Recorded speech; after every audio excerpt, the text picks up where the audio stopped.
You would do anything to save the life of a loved one, but what if that loved one is a pet? How far would you go? How much would you pay?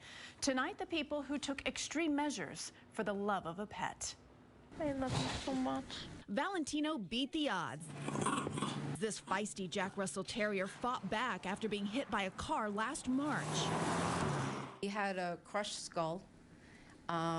There was actual tire marks on his body. Jen Curdy rushed him to Blue Pearl Veterinary Hospital, where he spent 2 weeks on a ventilator in intensive care. Without the assistance of us breathing for him, he would not be breathing and he would have died. Valentino's injuries healed, but Curdy is still paying for his treatment, more than $50,000 for the hospital bill alone. Every day he just gave us another hope. I just looked to him and couldn't possibly think of stopping. From prosthetic limbs to stem cell therapy, more people are choosing advanced medical interventions to save their animal companions. Shake.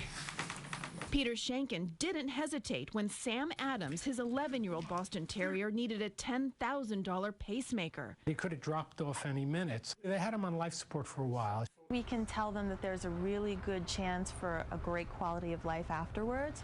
Most people consider it a worthwhile cost. It took us at least 2 seconds to decide to do it. Aww. And it's not just dog owners making tough decisions. Max needed a specialized urinary bypass surgery, or he would have died from kidney failure. His vet implanted this device. It's all under the skin. And is treating him with stem cell therapy to prevent kidney dysfunction for an estimated $13,000. Once we knew that there was a chance that we could save him, we just went for it. They don't want to know that their cat is only going to live a year or two. They want to know that their cat can have another 10 years. You would never know he was sick. And he's eating well. Even common canine conditions can cost a lot. Herbie nearly died when he got leptospirosis, a serious bacterial infection, when he was just weeks old. They told us he had a 10% chance of living. His kidneys had completely shut down, and because of that, the amount of toxins circulating in his bloodstream had reached life-threatening levels. It took surgery, dialysis, blood transfusions, and 3 weeks in intensive care at the Animal Medical Center to save his life. It was tens of thousands of dollars. Experts say it's not about the money. At issue is how much the animal may be suffering and the chance of survival.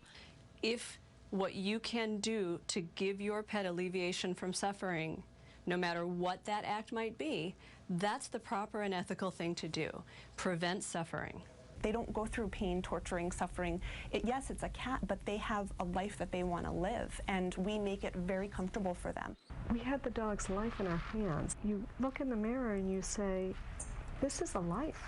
And these pet owners say that's something you can't put a price tag on. I haven't added it up. He's part of my family, and money can come back, an animal can't. Now, some pet owners actually max out their credit cards, even take out second mortgages to pay for treatments. Pet insurance is an option, but each plan is different and not everything is covered.